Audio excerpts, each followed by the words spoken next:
भारत गौरव आचार्य श्री पुलक सागर जी गुरुदेव के प्रवचन और धार्मिक कार्यक्रम देखने एवं सुनने के लिए जिन शरणम मीडिया चैनल को अभी सब्सक्राइब करें और बेल आइकॉन पर क्लिक जरूर करें। अभी तक एक सोच थी कि लोग केवल घर गृहस्थी के प्रवचन को आतुर रहते हैं,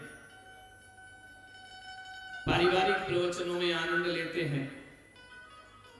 अभी तक ये सोच थी कि मोटिवेशन ही आपको अच्छा लगता है, सास बहू के प्रवचन ही अच्छे लगते हैं।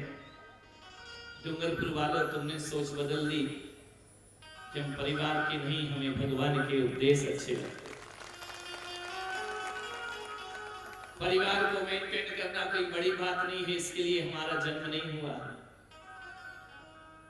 इस आत्मा को परमात्मा से जोड़ने के लिए हम इस धरती पर आए। मानव तुम घर गृहस्थी संभालने के लिए नहीं मिला है। तीर्थंकर के वंश में जिन कुल में पैदा हुए हैं, दुनिया से रिश्ते नाते नहीं, भगवान से रिश्ता जोड़ना।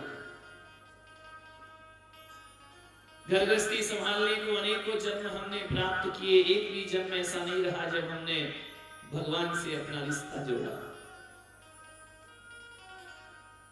आप सबको देखता हूं तो लगता है, मुझे लग रहा था कि आज मौसम अंगड़ाई ले रहा है तो ये लोग भी रजाई में बंद रहेंगे, बाहर नहीं निकलेंगे, लेकिन देखता हूं कि नहीं। सबसे बड़ी इस डूंगरपुर की महिमा की 2 साल के बच्चे से लेकर 80 साल तक के लोग कथा सुनने के लिए यहाँ बैठे हुए। क्या जैन और क्या अजैन, जैनेतर भी यहाँ बैठे हैं। उन्होंने भी हमारे कमरे में आकर कहा, राम कथा बहुत सुनी, कृष्ण कथा बहुत सुनी, भागवत बहुत सुनी, जिंदगी में पहली बार ऋषभ कथा का हमें आनंद प्राप्त हो। ऋषभ देव का चरित्र जगत के सामने लाना हमारा धर्म है। जैनियों ने ऋषभ देव को एक ग्रंथ में बंद करके अलमारियों की शोभा बढ़ा दी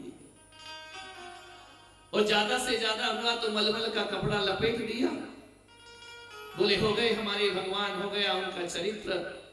लेकिन मैं पुलक सागर में मैंने सोचा कि जब मैं अपने आप को जगत के सामने लाने के लिए घर छोड़कर आ सकता हूं, तो मेरे ऋषभदेव की बांग में प्रतिमा को भी अलमारियों से निकालकर लोगों के हृदय में विराजमान करना मेरा उद्देश्य है।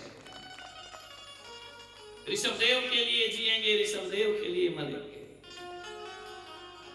युद्ध तो ऋषभदेव और महावीर,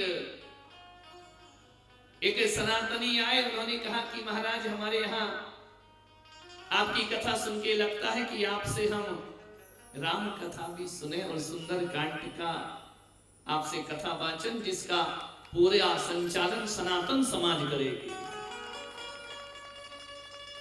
हमने कहा कि हम कहां राम से अलग हैं, हम राम से दूर नहीं हैं, राम हमसे दूर नहीं है। एक बात याद रखना,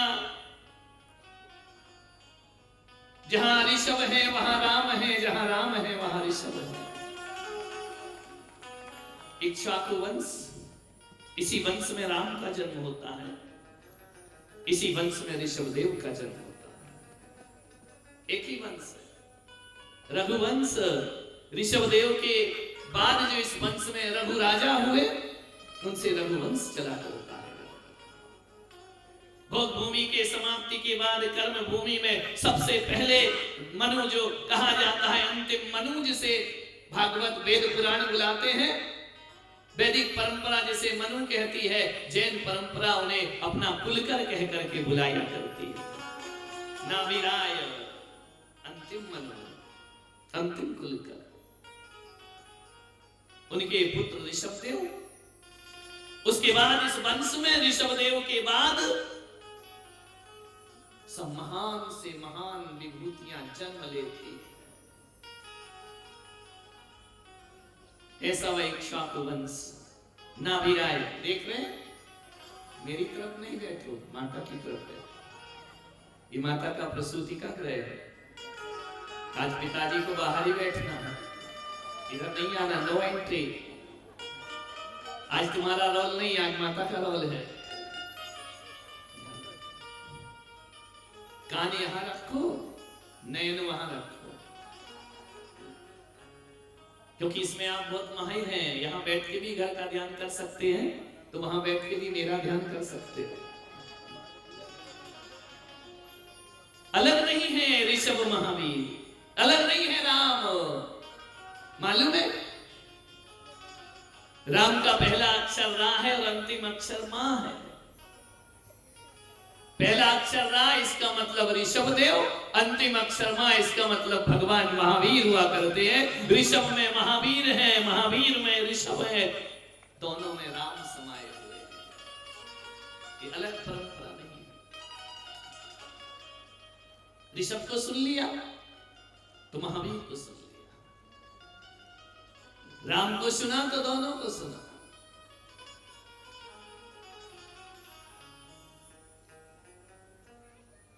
16 स्वप्न माता ने देखे। जब भी महापुरुष आता है ना, तो अपनी माता को कोई ना कोई स्वप्न जरूर दिखाता है। स्वप्न संकेत है, स्वप्न सूचना है, एक स्वप्न विज्ञान है। आने वाली घटना को स्वप्न प्रदर्शित कर देता है, संकेत दे देता है। तुम्हारी मम्मी को कितने सपन आए जब तुम पैदा हुए? बोलो भरत जी, मम्मी से पूछना कि मैं आया था, कितने सपन आए थे? बोलो आनंद भाई, दिलीप भाई, दिनेश भाई, कितने सपन आए थे? कौन बोला हमारी मम्मी को सिर दर्द हुआ था, हम आए थे, माने अस्पताल ले जाना पड़ा था।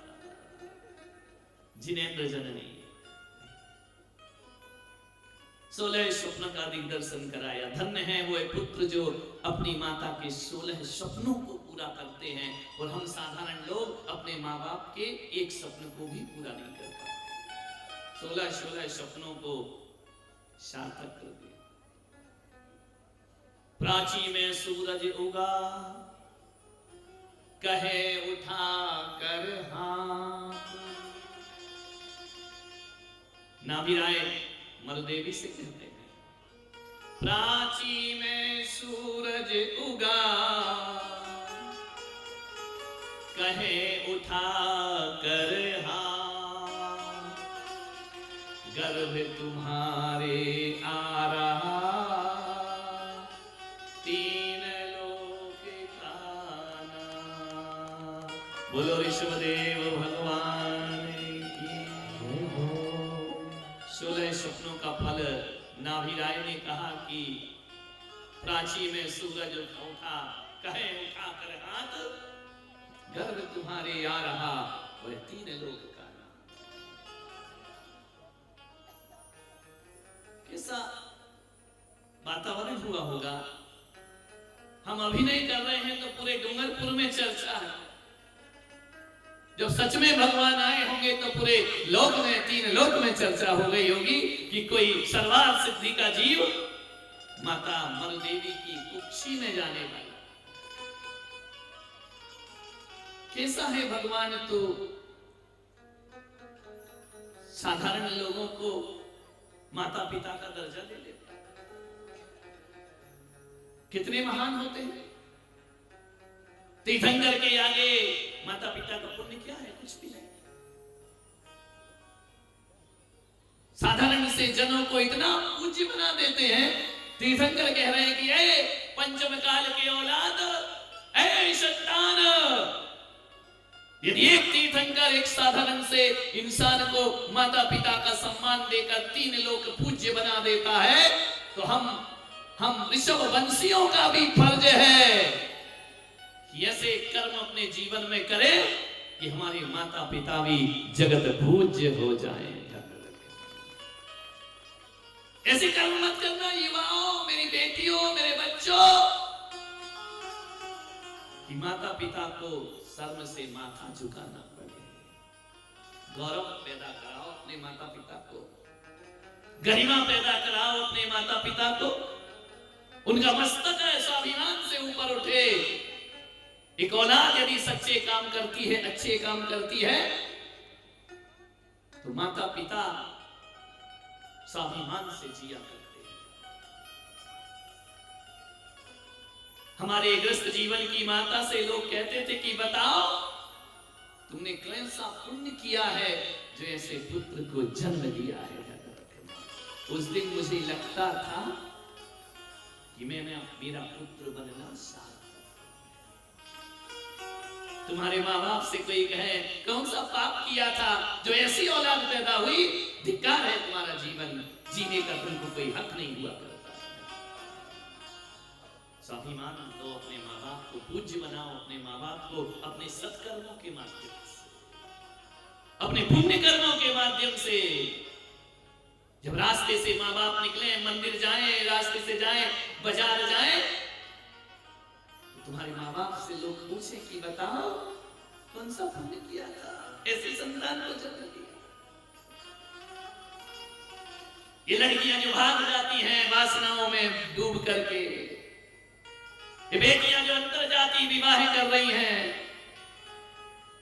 1 महीने 2 महीने के प्यार में इतनी डूबती है कि 25 साल वाला माँ बाप का प्यार मिट्टी में मिल जाया करता है। ये कौन सा माँ बाप को स्वाभिमान प्रदान कर रही है? विचार करिए।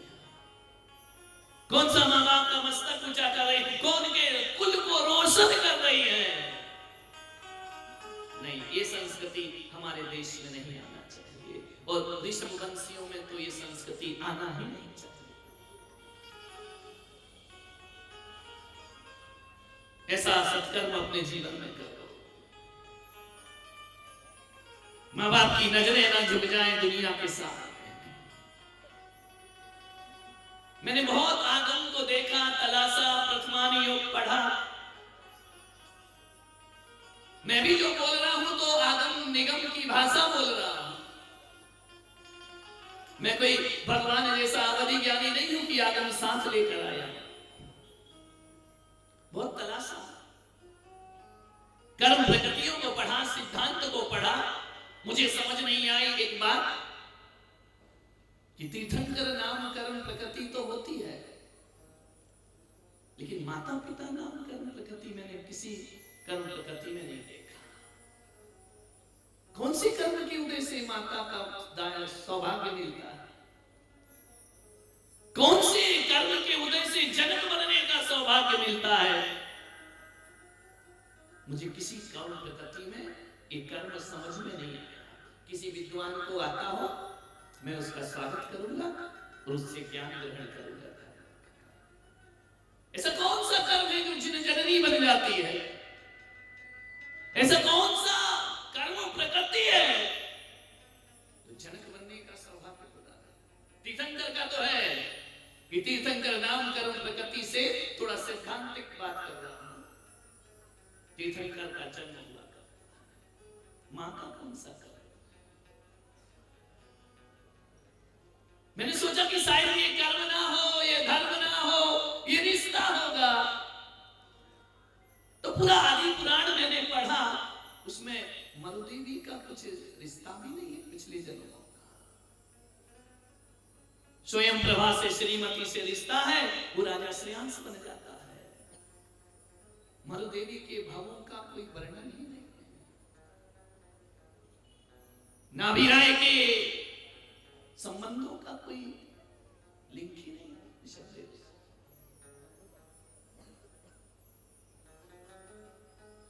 क्या होना चाहिए?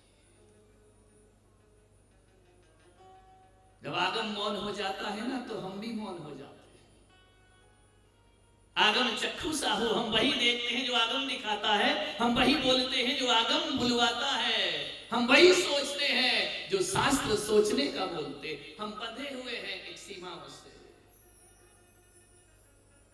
एक नियोग ही हो सकता है। कैसा नियोग है?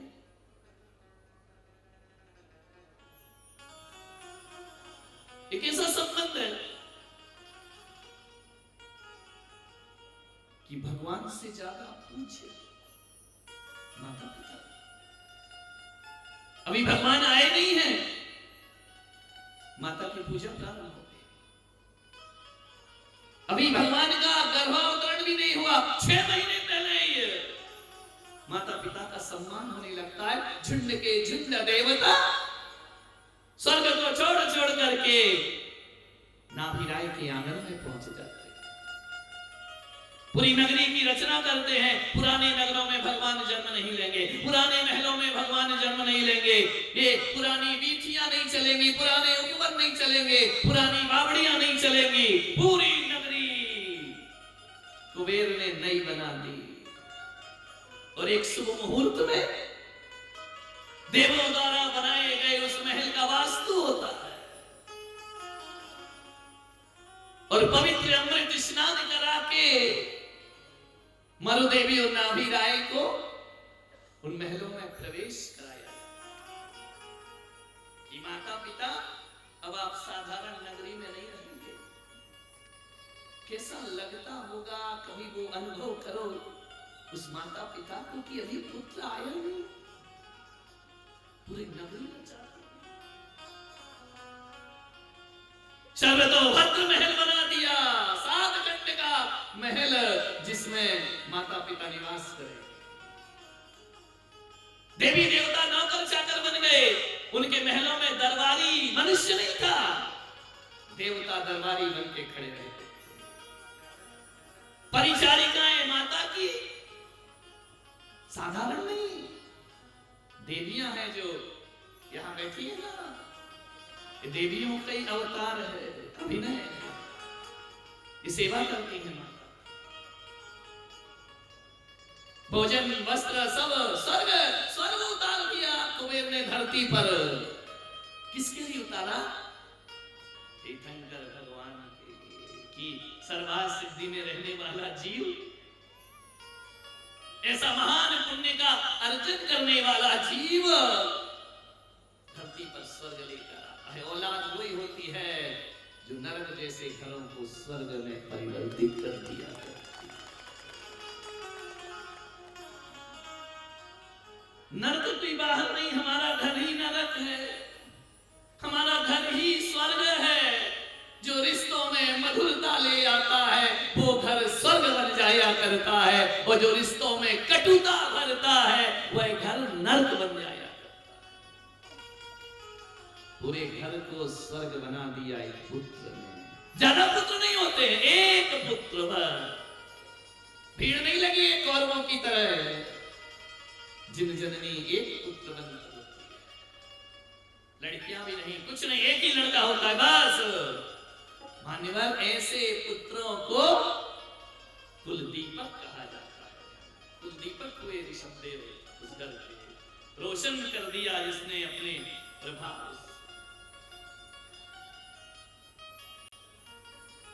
माता की काया को मंदिर बना दिया उसने।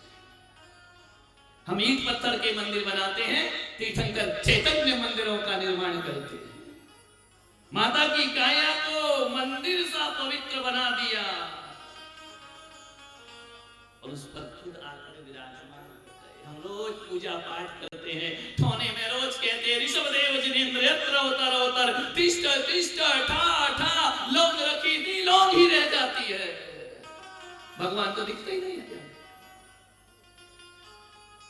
माता ने आह्वान नहीं किया और भगवान पधार गए।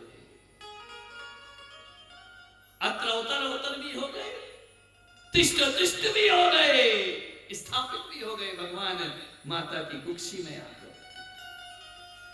16 स्वप्न को देखते हुए मालूम 9 माह गर्भ में प्रकृति से बंधा है, परमात्मा भी प्रकृति से बंधा है, प्रकृति का उल्लंघन नहीं कर सकते हैं। गर्भ में आना मनुष्य गति का एक नियोग है। कोई भी मनुष्य धरती फाड़ के पैदा नहीं हो सकता है, कोई भी मनुष्य पाताल से प्रवेश नहीं हो सकता है, कोई भी मनुष्य आकाश से नहीं टपक सकता है। तीर्थंकर कहते हैं, तीर्थंकर हो या भगवान हो, उसे प्रकृति के इस नियम का पालन करना ही पड़ता है। प्रकृति का उल्लंघन कोई नहीं कर सकता। इस धरती प्रकृति से बंधे हैं भगवान। 9 महीने घोषित हुआ, तुम तुम्हारे यहाँ एक बात बताओ, बच्चा गर्भ में आता है तब पता चलता है या पहले ही पता चल जाता है? बोलो बोलो, हैं? एक आध महीने बाद पता चलता होगा ना, वो सोनोग्राफी और क्या क्या होता है ना। साधारण जननी तो ऐसे ही होती, क्या क्या होता है मुझे तो इतना अनुभव नहीं है, मैं बाद में 4 आदमी। डॉक्टर को दिखाओगे, उसको दिखाओगे, फिर डॉक्टर एक लंबी सी लिस्ट दे देगा, बेड रेस्ट, खाका बेड रेस्ट। जिसके आगे बेड लगा हो वो काय का रेस्ट नहीं। जिन जननी को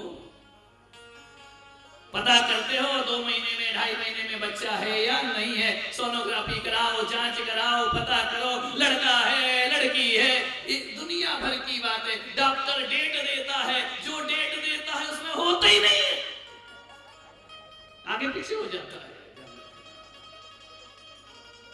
यहां ऐसा नहीं।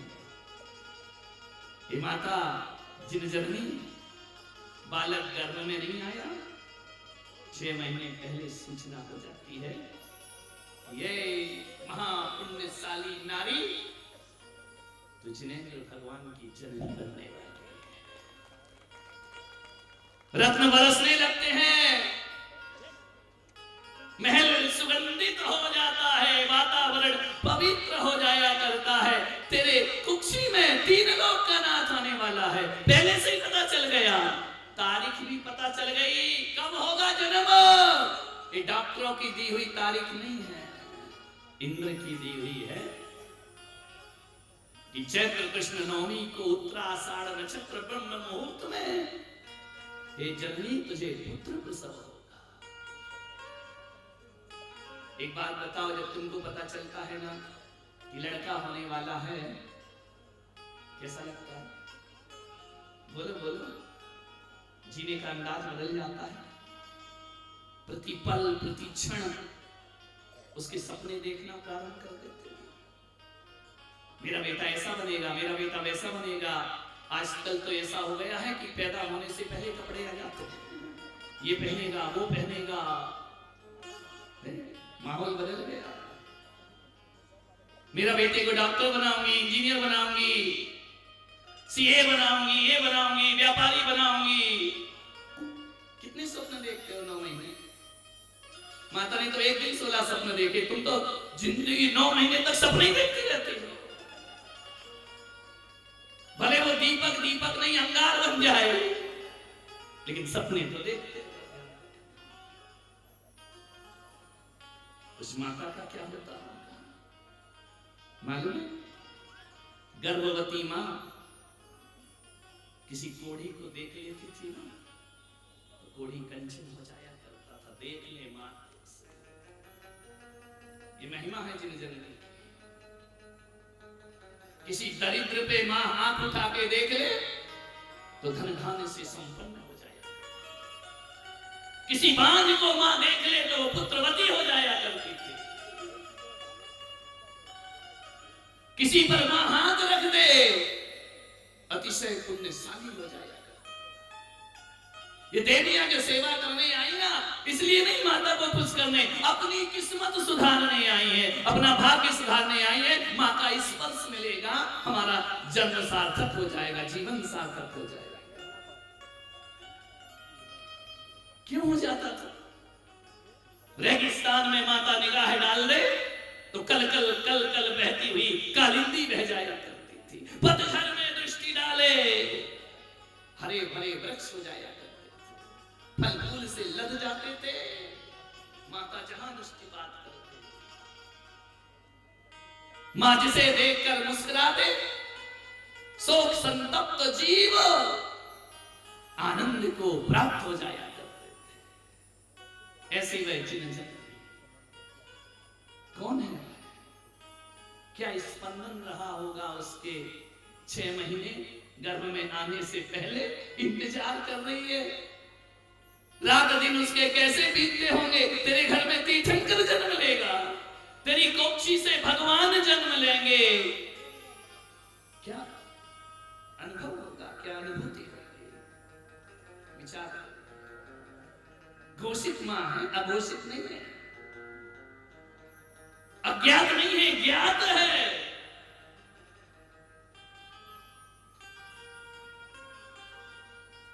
उसकी निगाह जिस पर पड़ जाए करुणा का झरना बह जाता। क्यों? मां अपनी आंख से नहीं देखती थी, मां की आंख से भगवान देखा करते थे। मां के कान से गर्भ में भगवान सुना करते थे, जिह्वा से भगवान बोला करते थे, माता नहीं बोलती थी। हजारों प्रश्न देवियां पूछती थी और एक शब्द में उत्तर दे देती थी। कौन देती थी? माता या कुक्षी में बैठे भगवान उत्तर दिया करते थे। अवधि ज्ञान के धारी, 3 ज्ञान लेकर के भगवान मां की कुख में बैठे। भगवान चलते थे, भगवान बोलते थे, भगवान देखते थे, भगवान सुनते थे। मां की दुआ भगवान की दुआ हुआ करती। जन्म होना है प्रातः की बेला में। रात माता मरुदेवी शयनागार में है, रेस्ट नहीं कर रही। उसकी तो त्रिबली भी भंग नहीं होती है। लोग देख ले तो कह नहीं सकते हैं कि ये गर्भवती है। उसका उदर नहीं बढ़ता है, उसको वेदना नहीं होती है, उसे लगता ही नहीं है कि मेरी कुक्षी में कोई है। वो तो बिल्कुल नॉर्मल जीवन जीती है। लेकिन आज रात भगवान जाने क्या हो गया।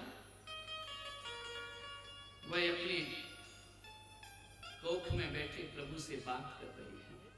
अकेली है शयनागार में, देवियां बैठी हैं सेवा के लिए। नए नए संबोधन दे रही है अपने कुक्षी के बालक को। उसने कहा कि 9 महीने से मैं तुम्हें निहार रही हूं। हे भगवान, 9 महीने से आप मेरी आंखों से दुनिया को देख रहे हो। अब ये मरुदेवी चाहती है कि मैं अपनी आंख से तुम्हें देखूं। हे परमात्मा अवतार लो। मेरी आंखों का 9 महीने बहुत उपयोग किया, अब मैं अपनी आंखों से तुम्हें देखना चाहती हूं। मैं तुम्हें निहारना चाहती हूं। तुमने मेरे कानों से बहुत सुना है, अब जल्दी आओ भगवान। मेरे कान तुम्हारे मुख से मां शब्द सुनना चाहते हैं, तड़प रहे हैं मेरे कान कि मेरा पुत्र मुझे मां कह करके बुलाए। हे पुत्र, मैं रोज तुमसे संवाद करती हूं, अब मेरा मन कर रहा है कि तुम मुझसे संवाद करो। हे पुत्र, कैसे हो तुम? क्षीर सागर समेट कर मेरी कोख में ले आए। एक दिव्य सूर्य अपने पूरे प्रकाश को समेट करके, वह ज्ञान सूर्य मेरी कुक्षी में समाहित। हे पुत्र, अनंत सुख का धन, अनंत दर्शन, अनंत ज्ञान, अनंत वीर का स्वामी मेरी कोख, जिसके सुख में कोई बाधा नहीं, वो मेरे लिए अपने ज्ञान को समेट कर मेरी कुक्षी में बैठा है। अब सिमटना बंद करो पुत्र, अब सिमटना बंद करो, अब उदय हो जाओ इस धरती पर, सूर्य की तरह फैल जाओ। जो ज्ञान का सूर्य तुमने समेटा है उसकी रश्मियों को, उसे बिखेर दो सारे जगत को। हे पुत्र, वृषभ बन के मेरे मुख में प्रवेश किया, अब वृषभनाथ बनकर सारे जगत के हृदय में प्रवेश कर जाओ। आना इस धरती पर, जो सुख मुझे दिया है ना, वो सुख सारे संसार को दे देना। इसलिए मैं तुम्हें जन्म देना चाहती हूँ, मैं उस सुख को अपने में समेटना। देखो माता की भावनाएं पवित्र भावनाएं हैं, वरना तुम्हारा जीवन तो ऐसा है कि अपने घर में दिया जले तो तुम इस चक्कर में रहते हो कि इसका प्रकाश पड़ोसी के आंगन में नहीं जाना चाहिए। तुम तो अपने घर में पेड़ लगाते हो और फलदार डाली यदि पड़ोस में चली गई उसे काटने को तैयार हो जाते हो, पड़ोसी को फल देना नहीं चाहते हो। माता मरुदेवी कहती है कि जो 9 महीने मैंने सुख का अनुभव किया है वो सुख सारे संसार को बांट दो भगवान, सारे जगत को वह सुख प्रदान करो। जो ऐश्वर्य तुमने मेरे लिए समेटा है वो ऐश्वर्य सारे जगत को अंतिम रात्रि गर्व की ध्यान रखे। माता चिंतन में है, सामायिक में तुम्हारे जैसी थोड़ी खर्राटे मार के सोती है जाना, नहीं जागृत है, योग निद्रा में रहती है माता, जागृत नींद में रहती है माता। सकल जगत को सुख प्रदान करो। हे भगवान, तुमने अणु रूप बनाया, मेरे गर्भ में आए, आओ वृषभ आओ, विराट रूप लेकर आओ और संसार को परमात्मा का विराट दर्शन कराने का सौभाग्य प्रदान करो।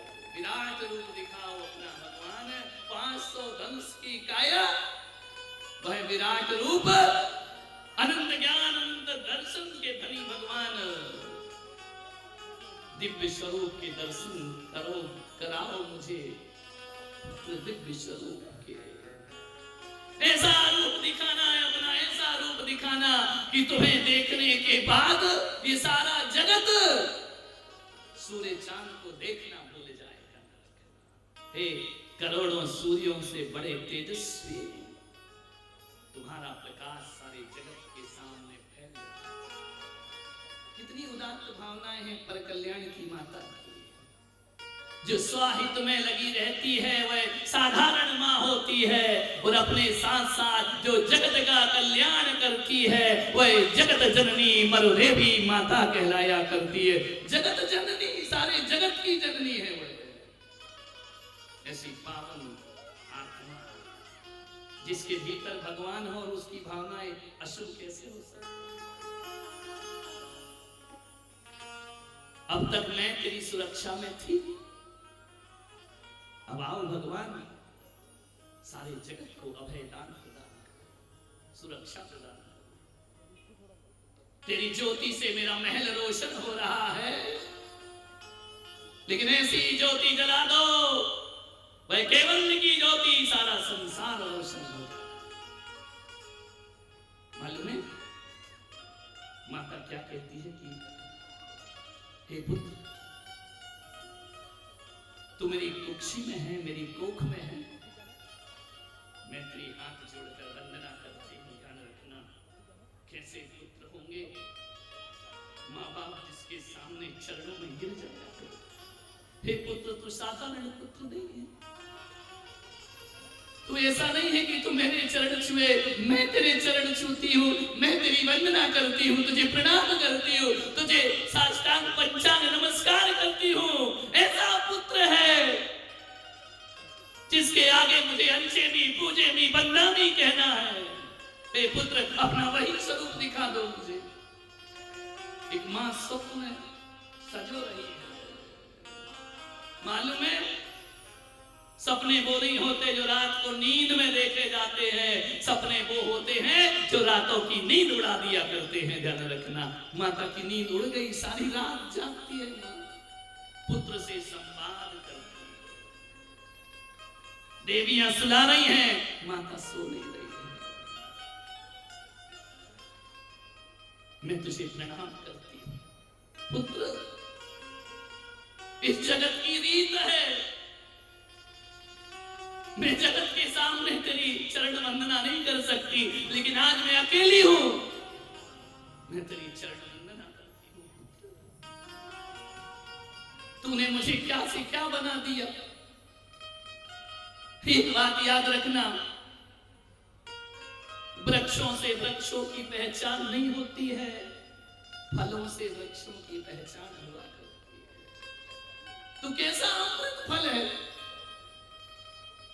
मैं ये भी नहीं जानती है कि मैंने कौन सा पुण्य किया था, कौन सा सत्कर्म किया था जो तुम्हें अपनी माता का सौभाग्य मुझे प्रदान किया। पुत्र, तुम्हारे एहसान से मैं कभी पूर्ण नहीं हो सकती, साधारण लोग तो कहते हैं कि हम माता पिता के एहसान से कभी मुक्त नहीं हो सकते। एक माँ कहती है पुत्र मैं तेरे एहसानों से कभी मुक्त नहीं हो सकती हूँ, तेरे ऋण की हमेशा ऋणी रहूंगी। तूने मुझे इतना बड़ा सौभाग्य प्रदान कर दिया। मानिए ये आत्मसंवाद है माता मरुदेवी का अजन्मे बालक से। अजन्मा ही है बालक, जन्म लेकर भी अजन्मा है। इसलिए अजन्मा है कि अब दोबारा उसका कभी जन्म होने वाला नहीं है। ध्यान रखें, अजन्मा कौन होता है? जिसके जन्म की तारीख कभी नहीं बदलती। लोग आते हैं ना पुलक सागर की जन्म जयंती मनाना, पुलक सागर की दीक्षा जयंती। क्या होती है जयंती? साधुओं की जन्म जयंती नहीं मनाई जाती है मेरे भाई। हम उस परंपरा में जीते हैं जहां साधुओं की जन्म जयंती नहीं, हम तीर्थंकरों का जन्म कल्याण मनाया करते हैं। जयंती जो जीत लेता है जन्म को, हमने अपना जन्म जीत लिया। नहीं जीता है ना, ये कुरीतियां बंद होना चाहिए समाज से।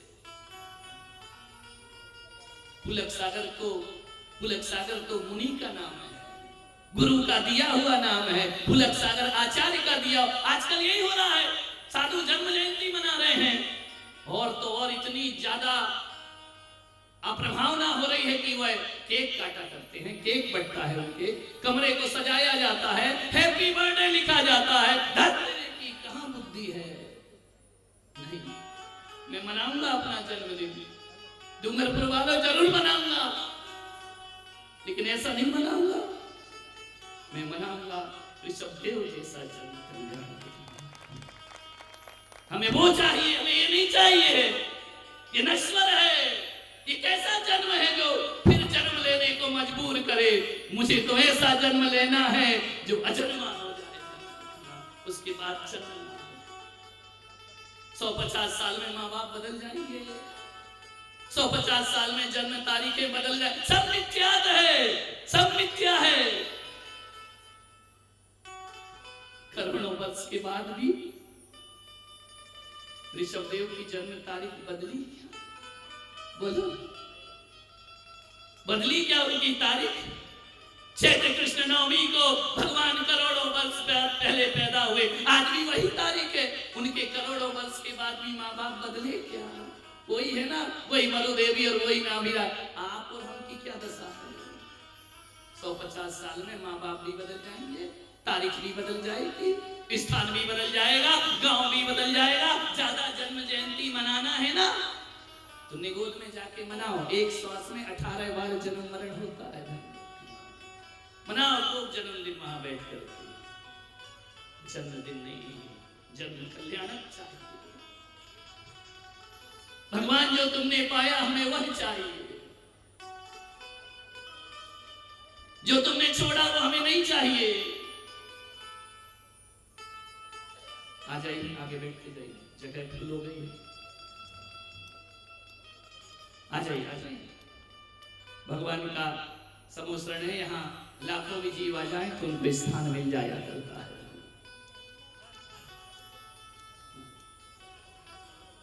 नहीं चाहिए ऐसा। माता मरुदेवी पेड़ फल से कह रहा है कि तूने मुझे धन्य कर दिया। भूमि फसल से कह रही है तूने मुझे धन्य कर दिया। माता पुत्र से कह रही है तूने मुझे धन्य। आत्मसंवाद में रात बीत जाती है। उधर आकाश में सूर्य उदय की तैयारी कर रहा है। इधर नाभी राय के घर अभी पंडित जी कह रहे थे ना कि एक सूर्य छिप गया। पंडित जी इतनी अतिशयोक्ति मत करो, वो हम जैसे साधारण को देख कर नहीं छिपा, वो 3 लोग के नाथ आ रहे हैं इसलिए छिप गया। लोगों ने कहा कि पानी के छींटे पड़ गए। मोदी आए तो सड़क साफ होती है, मेरा भगवान आए तो सिंचित ना हो जमीन, ऐसे कैसे हो सकता? ये पानी की बूंदे नहीं, ये गंधोदक की वृष्टि है। भगवान जब जन्म लेते हैं आकाश निर्मल हो जाता है, पवित्र हो जाता है, पवन पावन हो जाया करती है, बयार बन जाती है, कोयल कूकती है, मोर नाचते हैं, पक्षी गण कलरव करते हैं, सारे जगत में आनंद होने वाला है। डूंगरपुर वालों, ये कथा नहीं, साक्षात चरित्र चित्रण हो गया। आज प्रकृति भी हमारा साथ दे रही है। ठंडी लग रही है क्या? ये भगवान का अतिशय है। ठंड में भी ठंड नहीं लग रही है, पानी बरसा भीगे नहीं, ये भगवान का अतिशय है। जिन रोडों पर कामी भोगी लोग घूमते हैं, वहां हमारे बैरागी का जुलूस कैसे निकल सकता है? देवता ने, कुबेर ने पूरी डूंगरपुर की बीथियों को सिंचित कर दिया, पवित्र कर दिया है कि जाओ यहां से 3 लोक के भगवान का जन्मोत्सव मनाया जाए। मेरा कुछ नहीं है, मैं तो वाचक हूं, कथा भगवान का दासानुदास हूं। हम भगवान की बराबरी कैसे कर सकते? उनके दासों के भी दास बन गए तो हमारी किस्मत है। आकाश निर्मल हुआ, दिशाएं शांत, माता बिल्कुल बिना थकती नहीं, रात भर जगती है फिर भी उस नींद ही नहीं होती है, आंखों में नींद नहीं होती है। किसको नींद होगी? जिसके घर अभी तारीख तो मालूम थी ना उनको कि बस सुबह होने ही वाला है, सूर्योदय होने ही वाला है, अनंत दिव्य रश्मियां लेकर उदयाचल में कोई सूर्योदय होने वाला है। ऐसी नारी बनना चाहती? कौन बनेगी ऐसी नारी? जो अभिनय करते हैं वही नायक बन जाया करते हैं। गलत की नकल करो तो जिंदगी गलत हो जाती है, और अच्छे की नकल करो तो जिंदगी असल हो जाया करती है। ऐसा पुण्य अर्जित किया उस माता ने। सौभाग्य है, माता ने कहा पुत्र मैं तेरी वंदना करती हूं। गर्भ धारण को हुए जब व्यतीत 9 मास, ऋषभ देव जन्मे हुआ 10 दिशा प्रकाश। बोलो केसरिया लाल की। नाभिराय उदयाचल मानो, ऋषभ देव सूर्योदय जानो। बोलिए सब। नाभिराय उदयाचल मानो, ऋषभ देव सूर्योदय जानो। चैत कृष्ण नवमी का शुभ दिन, चैत कृष्ण नवमी का शुभ दिन, सूर्योदय शुभ समय शुभ लगन, सूर्योदय शुभ समय शुभ लगन, शुभ नक्षत्र उत्तराषाढ़ा, शुभ नक्षत्र उत्तराषाढ़ा, नहीं उपमा कछु पुण्य प्रगाढ़ा। सब बोलिए, अपनी जुबान को पवित्र करो, भगवान का चरित्र है। कल्प वृक्ष बरसाए सुमना, कल्प वृक्ष बरसाए सुमना, लगे धराहूं नाचे मंगना, लगे धराहूं नाचे मंगना। कल्प वृक्ष स्वर्ग से बरस रहे हैं और लगता है कि पूरी धरती नृत्य कर रही हो, और आप ताली भी नहीं बजा रहे। भगवान का जन्म होने वाला है। कपासिहा कंपा इंद्र सिंहासन जबहि, कंपा इंद्र सिंहासन जबहि, हाथ जोड़े आया वह तब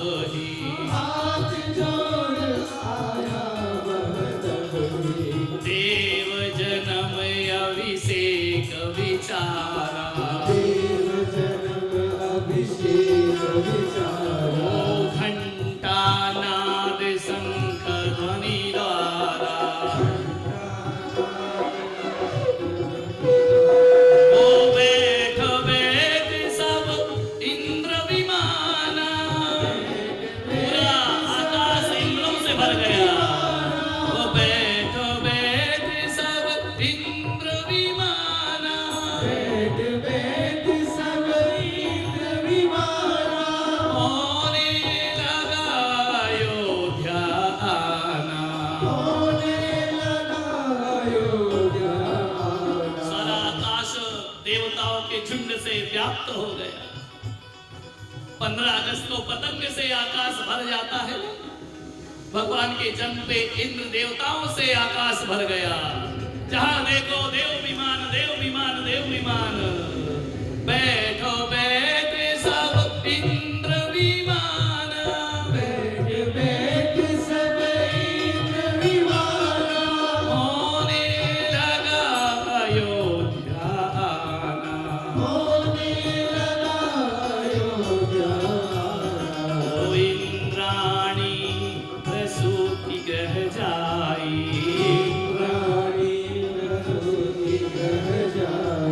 शिशु को देखत मन हर्षाई, शिशु को देखत मन हर्षाई। कर प्रदक्षिणा कीन्हा प्रणामा, कर प्रदक्षिणा कीन्हा प्रणामा। स्तुति करन लगी सुरवामा, स्तुति करन लगी सुरवामा। देवी जगमातु कल्याणी यशवान, हे देवी जगमातु कल्याणी यशवान। ओ सर्वोत्तम तब को कहे जन्मे श्री भगवान, सर्वोत्तम तब को कहे।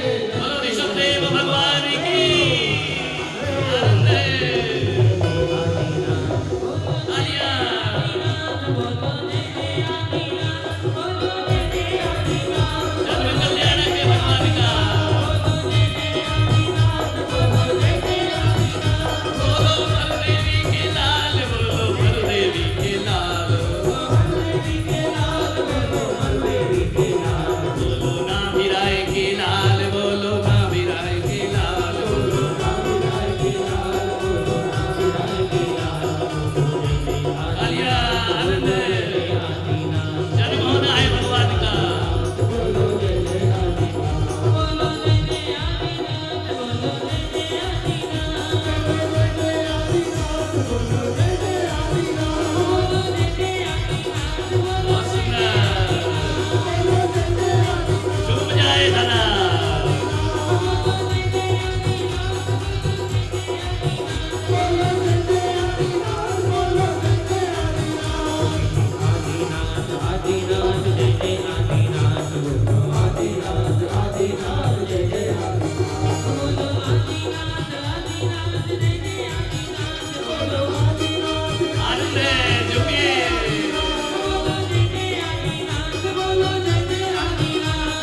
ऋषभदेव भगवान की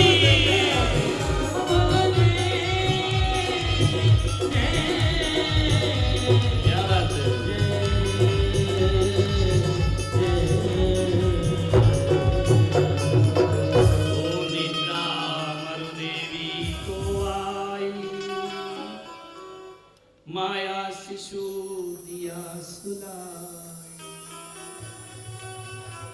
शिशु नवजात उठाई रानी, पाई स्पर्श दिव्य कल्याणी। बालक का स्पर्श पाके गदगद हो गई सची रानी, रोमांचित हो गई।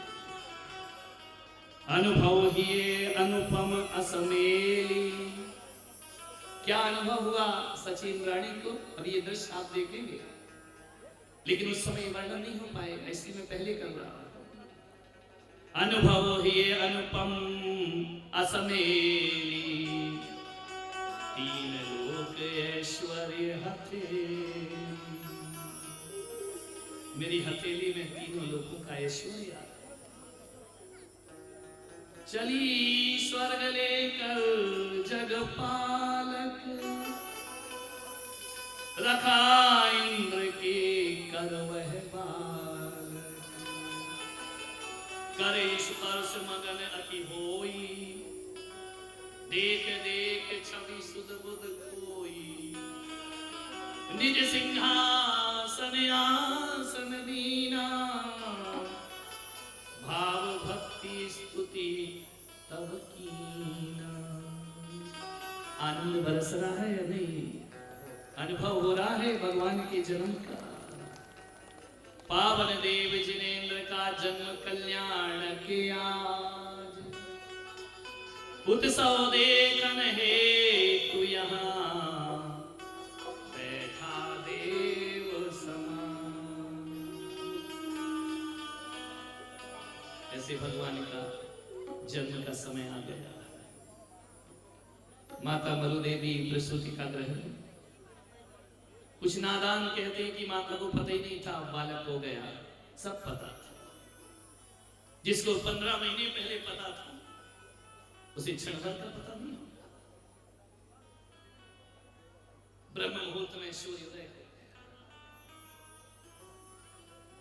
ऐसा दृश्य जो अभी यहाँ पर दिखाया जाएगा आपको पंच कल्याणकों में भी देखने को नहीं मिले। जो आनंद अभी मिल रहा है पंच कल्याणकों में भी नहीं मिलता है। वहां विधि विधान अनुष्ठान में समय जाता है।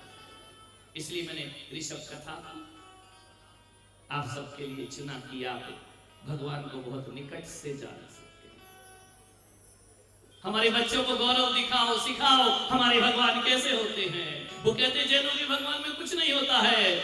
जो जैनों के भगवान में होता है वो दुनिया में किसी भगवान के पास नहीं। सारा भूमंडल झूम रहा है।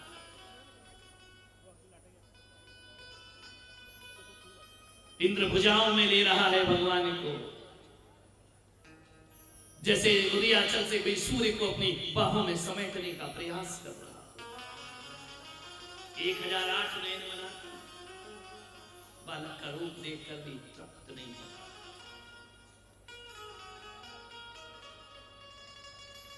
साढ़े 10 बज रहे हैं। आज तो मोदक बटेंगे ना, लड्डू बटेंगे, ना भी राय हर्षित होंगे। उनके घर बालक का जन्म हुआ। 3 लोग के नाथ था। और यह प्रसूति का ग्रह में माता आह्लादित है कि बस उस विराट स्वरूप को मैं देखना चाहता। जिसने मेरी नजरों से देखा मैं उसे अपनी नजरों से देखना चाहता।